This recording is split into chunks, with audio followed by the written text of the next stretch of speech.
Hello everyone, welcome back to D Squared Stories, an audio fiction podcast bringing you short serialized weekly stories. This week we are getting right back into the Immortal love, so without any further ado, let's get a quick recap and get started. Last time, Darren explained to Ron that their father had left Heather everything he owned, but no reason as to why. Ron met up with Heather at a bakery for an often tense conversation that eventually shifted to their views on life. Ron reiterated his view that churches and religions were scams, and that he would prove it all when he conquered death. Heather stated that she did not feel a desire to live forever, rather just a desire to not die alone. As she was departing, Heather fell to the ground and clutched her side in pain. Ron and Rohan drove her home. While going through his father's stuff, Ron found some correspondence between Heather and his father that seemed to imply that this chance meeting was actually orchestrated by Ron's father, that it was his plan for Heather to meet Ron and help fix something about him. Chapter 3. The Museum. 2 weeks had come and gone since Ron discovered the undelivered letter from his father to Heather. He made the decision in that moment to stuff the letter back into the sea of other correspondence, figuring Heather will find it when she needs it. He thought that if he wanted to know what his father meant by the fact that he thought Ron was hurting, by the fact that he thought Ron had a hole in his heart, he would be better off letting things play out and pretending he had never found it. Confronting Heather would only cause her to shut down, which seemed all too easy to accidentally make her do.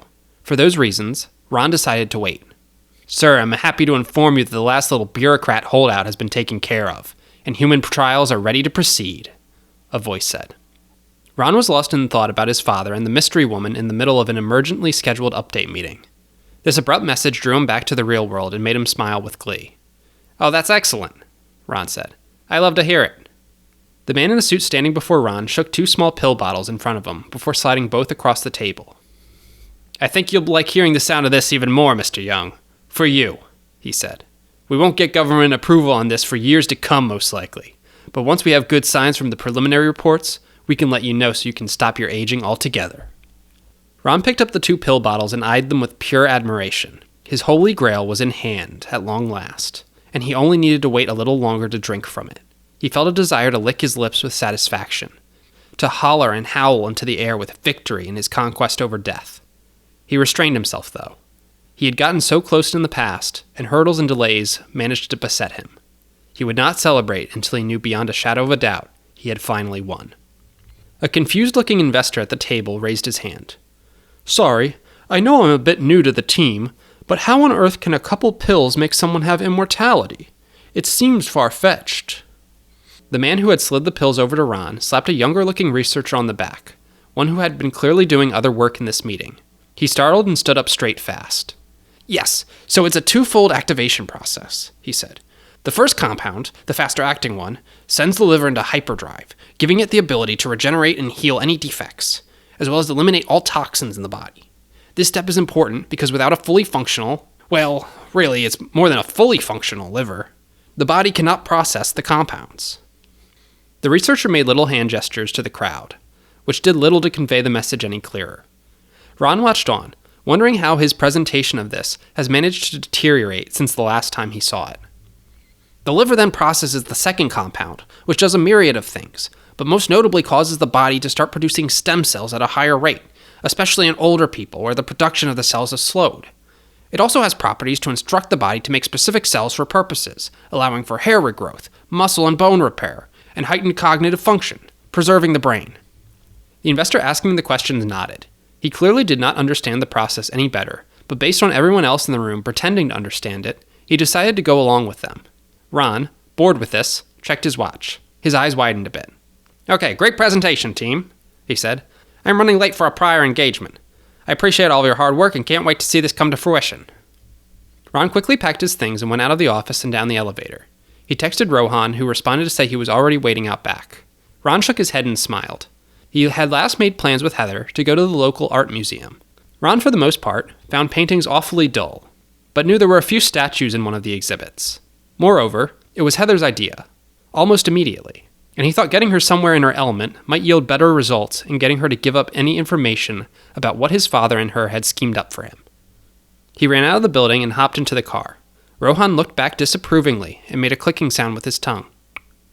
"Sir, you are running 25 minutes late. Even I can only bring that down to 20 at best," he said as he pressed the gas, taking off. "Do you remember the last time you were this late for a date? The lady was so cross with you, sir. Most painful drive I ever had to do for you." "First off," Ron said, pointing, "this is not a date. Secondly, well, come to think of it, I actually don't have anything else to say in my defense." "Oh, sir, I think this is more of a date than any date you've ever been on. It is unlike you to let a woman set the schedule and location. This woman is special to you. I can tell that she means more than any other woman you have ever seen. I can hear church bells." Ron frowned. "You're off the rails today, Rohan. I would never even get married in a church. There must be another funeral in the near future, and that's what you're hearing the bells for." "Sir, let me tell you, love will make you do anything. Even you would go back into a church in the finest tux if it was for the woman you loved." Ron scoffed at this. Love was another made-up choice to him in the same way that death was. He had seen all the various ways it could fail, and the way it limited people's true potential. He stopped bothering to argue with Rohan and eventually made his way to the museum. He popped out of the car, donning his signature disguise of a baseball cap and sunglasses. Just as Rohan said, the time deficit was cut down to only 20 minutes. He scanned the busy steps of the museum and could not see her anywhere. He waded through the crowds, trying to not bump into anyone and draw any unnecessary attention to himself. Despite circling the perimeter several times, he was unable to find her. He checked his watch, closing in on 30 minutes past their agreed arrival time. He wondered if he had squandered this investigation, all for a meeting that could have been an email. He then thought maybe she had never come at all, deciding against his father's wishes as the letter made it sound like she would prefer to do. These thoughts swirled in his head as he eventually saw her approach the bottom of the stairs from the street. He waved down and got her attention. She quickly hurried up to him. "Sorry I'm so late," she said. "I lost track of time." "No worries," he said. He conveniently omitted that he had only been waiting for around 7 minutes. "Shall we go in, then?" he asked. She nodded. The two of them went into the museum. The location, not one of the most impressive art museums in the world, had its main entrance area laid out with paintings from lesser-known artists from a century or two ago. From there, one wing led to the statue exhibit, another led to more paintings, and the upstairs led to the pottery. Ron looked to Heather and gestured for her to lead the way. She came up to a landscape painting at first. It was a field dotted with a few small wild bushes, with a river coursing through the countryside. It zagged along in a jagged pattern, getting thinner and thinner until it eventually led out into the ocean, where the light blue turned to dark blue as it got deeper, before eventually turning back to light blue as it met the sky. The sun lit up the landscape with a bright yellow radiant light that seemed to be perfectly captured in the small shadows of the bushes. Ron, after taking in this scene, watched as Heather seemed to study it closely. She looked deep in thought as her eyes scanned the painting before her. Ron could not see what she could have been examining so closely for the life of him. "You like this one?" he asked. She nodded. "Yes, I think it's really brilliant." "And why is that?" "The way it takes you down from the entrance of the river. You follow with your eyes and see the whole landscape as it moves along. Then at the end it pours out into the ocean, where there's such a magnificent use of color contrast. All the shadow work and texture work. It really makes us feel like this is a place you could actually be looking at." Ron frowned slightly. "I mean, you probably could. Does anyone know where the artist painted this? I could be out there tomorrow if they did." Heather laughed a little. Ron turned to her in surprise as she did. She pointed her fingers towards the plaque next to the painting. "Did you not read this?" she asked. "It says right here that this is believed to be painted along a coastal village in France. The village was bombed so badly during World War II that this river, if it ever did for sure, no longer even exists. This painting is an artist's rendition of a scene that no one can see ever again." Ron glanced at the painting again, this time with a bit more appreciation. He took note of the bushes that would have been gone by now even without the bombs. The exact water level of the river, meticulously detailed as it coursed through, now stood out more to him. He examined this moment in time more carefully. "I thought you of all people would find appreciation in this," she said. "A landscape that does not exist anymore, but is immortalized now forever." Ron scoffed. "This isn't the kind of immortality I'm after. Besides, we can't know for certain that this is even what it really looked like. This scene is immortalized only in the vision of the man or woman who painted it." He looked towards Heather, expecting her to be upset, but instead she just smiled, still looking at the painting. "But it's immortalized in the vision of someone who clearly loved and cherished it," she said. "Someone who put so much detail and attention into capturing it in the absolute best light they could, because they wanted to do it justice. We will never know its dreary days or how it looked in the deathly cold of winter, because someone captured it and chose to remember it only in its most beautiful." Ron paused, somewhat taken aback by the poetic nature of this otherwise quiet woman. As she stopped speaking, she seemed to drift back off into the painting, as if imagining herself there. Ron looked at her as she smiled, and looked into the painting with those delicate bluish-gray eyes. Ron thought, if he were a painter aiming to depict Heather at her most beautiful, this would be the moment he would look to capture. He then quickly remembered that he was not, and found himself pulled back into the reality of his situation. He chuckled a bit. "Well, how about this?" he asked. "You seem to like that painting enough. How about I ask the museum how much, and we can put it up in that new house when we fix it up? I'm sure there's a price I'd easily be able to pay for it." Heather looked aghast at this and shook her head. "No, I don't want it all for myself," she said. "I want everyone else to be able to see and appreciate it too." "Very well. Suit yourself." The two continued through the rest of the main area, looking over each painting. Ron continued to pick Heather's brain about the pieces she seemed to linger on more than others, learning their history, but moreover learning why they appealed to Heather. It was in this journey that Ron came to notice something. Thinking back on previous interactions, he realized Heather's default expression was not a smile. This in itself was not an unusual trait. He knew for a fact that many people, most even, were not constantly smiling all the time. However, since she had talked about the last painting, Heather had been frequently smiling throughout the entire duration of the visit. He noted that he had made it through pretty much this entire interaction without having done anything to agitate her. "So that's about everything in here," she said. "Do you want to see paintings or statues next?" "Statues for sure," Ron said. "I've come to appreciate painting a bit more, but I've always been partial to statues." Heather started walking in the direction of the left wing, but looked back at Ron, tilting her head slightly. "Why is that?" she asked. "A statue is the only medium that I feel fully captures the intimacy and complexity of the human form. There's nowhere to hide imperfections in 3 dimensions. You just have to create to the best of your ability a man or a woman. There's almost something godlike about that task." Well, just a reminder, this isn't the Vatican Museum or anything like that. A lot of these are here because they're not the most impressive pieces. They walked into the wing, and up first in the area was a statue of a woman. She appeared to be 40, wearing something of a nightgown, though the work on the textures of the fabric and the marble made it difficult to make out exactly what kind. She had slender arms and small hands.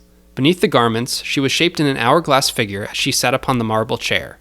Her ill-fitting garment seemed intentional around the shoulders, as it seemed to hang low off one of them, revealing just the slightest bit of the top of the marble shaped to be her chest. Her face was not greatly detailed, seeming generic, but her hair was tied back into a bit of a messy bun, either a true sign of how this middle-class woman's hair was normally done, or a necessity based on the artist's skill. "See, this here is what I'm talking about," he said. "I've always been more partial to female statues than male statues. I just think the female form is so undeniably beautiful. In most shapes, mind you. Not just this. The paparazzi lambast me as a womanizer, a dog, but when you have the access that I do, what man among us would turn down the opportunity to take in a full view of so many gorgeous women?" Heather stayed silent. Her brow curled in confusion as she read the plaque next to the statue. Ron did not notice this, just continuing to observe the handiwork and care that the marble woman in front of him was sculpted with. He continued. "It's clear to me that this artist had a similar appreciation that I did. The allure of this piece. It's something that could have only been born out of a raw sexual attraction." Heather poked Ron gently. He turned to see her covering her mouth, trying to stifle what appeared to be a bit of laughter. She pointed to the plaque. "So, apparently this piece was the artist's rendition of his mom," she said. Ron stared perplexed at the plaque, which did corroborate what Heather had just said. He looked back at the statue, again noticing some of the finer details. He then looked towards Heather and sighed. "Some people, I guess, make it seem like Sigmund Freud really knew what he was talking about," he said. Heather chuckled at this, and they continued moving throughout the exhibit. "So," she said, pausing, "the stuff in the tabloids about you isn't as made up as it sounds?" Ron looked to see her glancing down. He got the sense she wanted an answer that he could not honestly give. He sighed. "It's a little trumped up," he said. "But no, for the most part, I do have a rotation of models that I'm seeing at any given time." She nodded, seeming to ponder her next words carefully. "And do you think any of them love you?" she asked. Ron stopped walking, and she did shortly as well. He seemed to be shocked by this question. "No, of course not," he said. "I'm not some blind fool. I know as well as anyone else does that if my money dried up, they would be gone without a trace. That's the thing, though. Unconditional love is a lie. All love is conditional to some extent. It's not all as blatant as male actors dating girls until they're 26, but it's all there. It's couples whose sparks fade after years of being together. No one bats an eye when a man who says he'll love his wife until the end of time remarries after her death. Love is for foolish, hopeless romantics. Heather stared at him for a while. She just shook her head dismissively. My parents were together for all my lifetime and more, she said. It wasn't always a perfect and frictionless love, but it was true love. It can be real. I know in many cases it isn't, but it can be. That's great for them, Heather. That kind of thing isn't in the cards for me, though, and I'm not going to live my life pretending it is. That's not true, Heather said. She said this a little louder than she meant to, and briefly drew the eyes of the people around her. She bit her lip and stood awkwardly until the eyes slowly went back to looking at the statues before she continued. It's not true, she said. Just because you believe you aren't worthy of love doesn't mean that you aren't or can't be. Ron paused. He looked her straight in the eyes and asked her, Do you love me? Without much hesitation, she shook her head. I don't, she said. Not in the way you mean, at least. Not yet. I might not ever. Ron exhaled out his nostrils. He thought to himself that at long last he had uncovered the reason for all this unfolding. His father met a pure-hearted, earnest woman in a hospital. He deceived her into thinking he was a changed man, and that his son refused to accept this. His harebrained scheme was after his death, this woman would draw Ron in, make him fall in love, make him accept that his father was a good man and always loved him. Maybe even make him fall back into the church and be the model religious son that his old man could never shape him to be. Give up on his scheme of immortality, which would let him exceed anything his father ever thought him capable of. All of this was a ploy, and he thought he was satisfied to call it there, leave the museum, and the pious, art-loving church singer pawn his father's plan, and never see her again. Be free of his grip and abuse once and for all, and achieve his goal and live forever. He thought of one more question he could ask, though, one that might help him be sure beyond a shadow of a doubt. Heather, he said, if you could change one thing about me, what would you change? He looked at her. She was surprised by this question and thought for a moment. It was not long before he saw she had her answer, but she was hesitant to give it. She almost seemed to blush a little. She brought her tongue to her mouth and gently bit it. She looked for a moment to be seriously struggling before she quietly blurted out the answer that was stuck in her throat. Your mustache, she said. Ron almost stumbled in place, not expecting this answer. My mustache? He asked. She nodded up and down fervently, still blushing a bit. I'm sorry, but I just don't think facial hair looks good on most men, and I really don't think just the mustache works for you. I think I would just get rid of it. Ron started desperately struggling not to burst out laughing at the unexpected remark in the crowded museum. This remark managed to diffuse the tension that had been building inside Ron. He wiped his eye, tears nearly welling from his attempts to keep his laughter in. Heather just pouted, seeming frustrated by how humorous he found all of this. What? You asked, she said. I did. I just didn't expect for it to be that and you to say it so quickly. You've been stewing on that one, haven't you? Maybe a little. Getting out of the way of the people moving through the museum, Heather went back through the main entrance and over to the wing with the remaining paintings. Ron watched her as she politely milled her way through crowds of people. He started to second-guess his previous suspicion. It was such an earnest and unexpected answer that it did not seem to lend itself to persuasion. He felt that he had not yet cracked this mystery. As they made their way through into the last wing, he absent-mindedly bumped into Heather because he had not noticed she had stopped walking. To his surprise, the rather delicate-seeming young woman, as he crashed into her, stumbling, and she hardly moved an inch. Hey, what's the deal? He asked. He turned to see Heather transfixed on one of the first paintings along the wall. The painting looked to be the interior of a wood cabin room. Each crease and scratch in the wood was well defined, all through the floor and walls and ceiling. In the center of the portrait, though, right next to the window, looking over this cold, snowy dawn, was a bed with a person in it. It was an elderly woman. Ron could not put it to words, but something about the way she posed, the stillness of her being the same as everything else in that piece, made it clear that she was meant to be dead. They used to have this piece in the main area.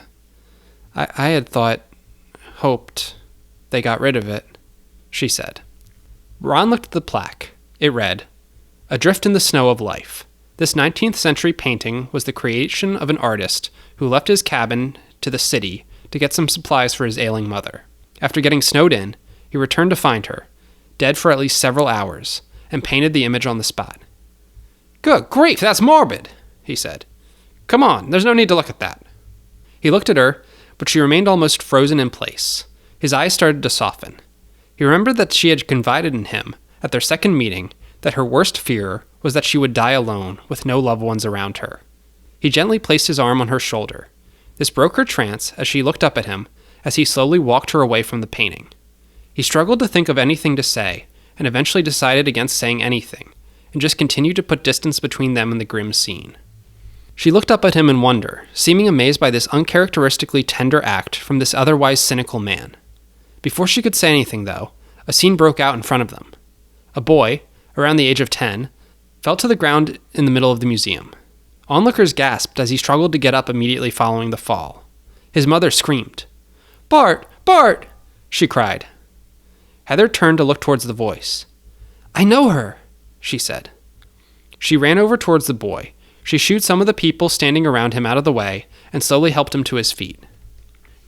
"Miss Bell?" he asked.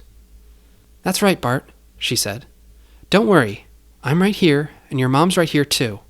Bart's mother came over towards her and took over from Heather to support him. Tears were streaming down her face as she could hardly keep from trembling. It's getting so much worse," she said to her. Heather looked troubled by this. Ron came up right behind her and whispered, "What's going on? Is he going to be okay? Does he need an ambulance?" he asked. She shook her head. She stepped out of earshot from Bart and his mom, who was hugging him tightly and crying. "He has a rare condition.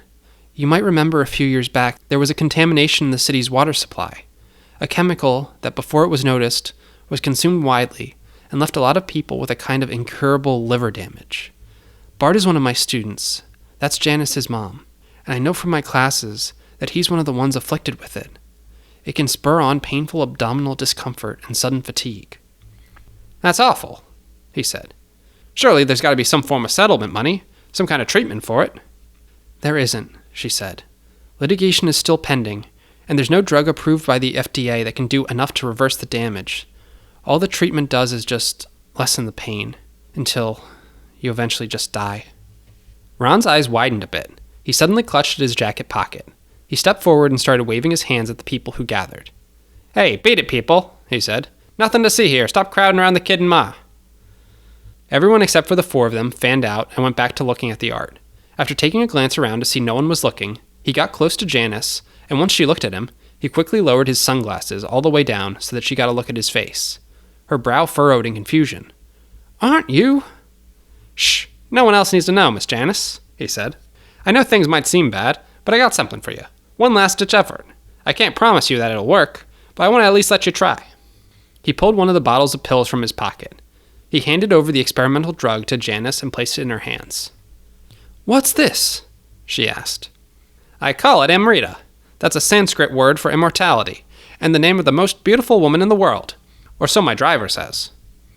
It's my miracle drug. I don't know beyond a shadow of a doubt that it works yet, but it just might be what little Bart needs to make it to adulthood." He pushed her hands back to take it and hide it. She just looked at it bewildered, still in disbelief of who she was seeing. She looked over towards Heather, who looked equally as shocked to learn that he had been carrying that on his person. "But immortality," Janice said.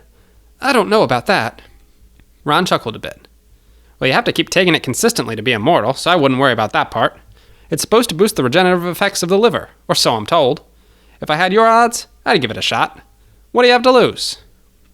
Janice was speechless. Ron just continued to smirk.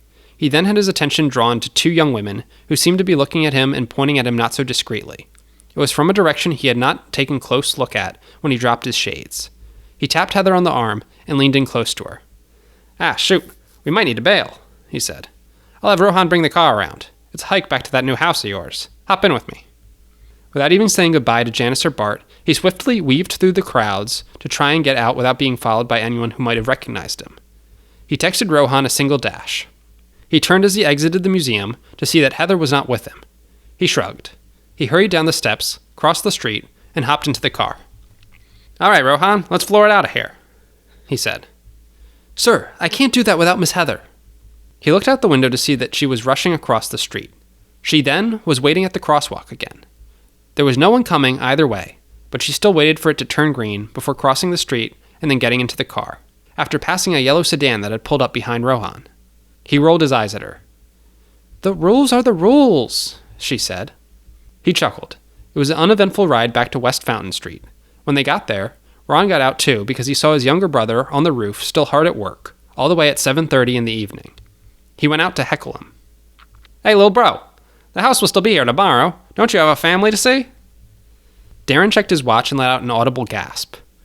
Oh gosh, Jess is gonna kill me, he said. He hurried back down the ladder and with his coworker started packing up all the things they could not leave out. Ron just shook his head. Oh, don't tell me you're gonna be late for a date night. I might be. Jake and I still need to drop the truck off at the office, and then I can get my car. Oh, this is gonna take way too long. Let Jake drop off the car and let Rohan drive you. My treat, he said. What's the big occasion anyway? Normally I'd say that's too much, but I am in a pinch here, Darren said. It's just a normal date night. Dinner, and then we're going to a drive-in theater. They're playing Skyfall.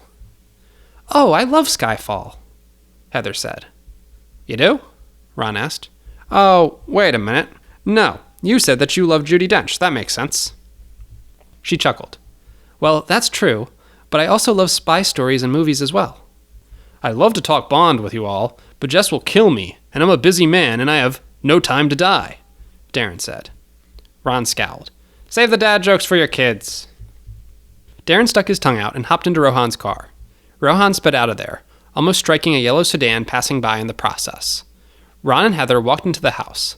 Heather, still smiling from that interaction, put on the kettle for tea. The two looked around after what sounded like a creaking door, but just shook it off after assuming it was the old house making its old house noises. I never knew the billionaire immortal man was such a sweetheart, she said. Ron did a double take. Now, I've been accused of a lot of insane things, but never something like that. Where'd you get that notion? You having Rohan drive your brother around, you helping me out at the museum, and what you did for Bart. Well, let's slow our roll there, he said. We don't know for sure those pills will even help Bart out at all. But you did it because you knew there was a chance. You knew it could give them some hope, she said. She briefly paused, thinking about this. What do you think the odds are that it helps him? She asked. What do you think the odds are that you really settled on a miraculous pill for immortality? Ron leaned on the table and shrugged. I think there's a good shot. We're going to learn a lot from this one, if nothing else, he said. Being this close to it, I've never been so sure in my life that I'm going to live forever. You're wrong, a voice shouted. Heather jumped and Ron stood up straight and turned towards the doorway. A man in a mask, who held a gun pointed at Ron, stood there, having broken into the house. He stood there, hand shaky as he continued to point the gun towards him. Ron Young, you are going to die today. Thank you so much for listening to this chapter of The Immortal Love. If you enjoyed, please rate the podcast, give it a like on YouTube, or share with someone else who you think might also enjoy. You can stay up to date with The Immortal Love by following us on social media. That will be D Squared Stories on just about any of the major platforms. Thanks again for listening, and I hope to have you listen again next week.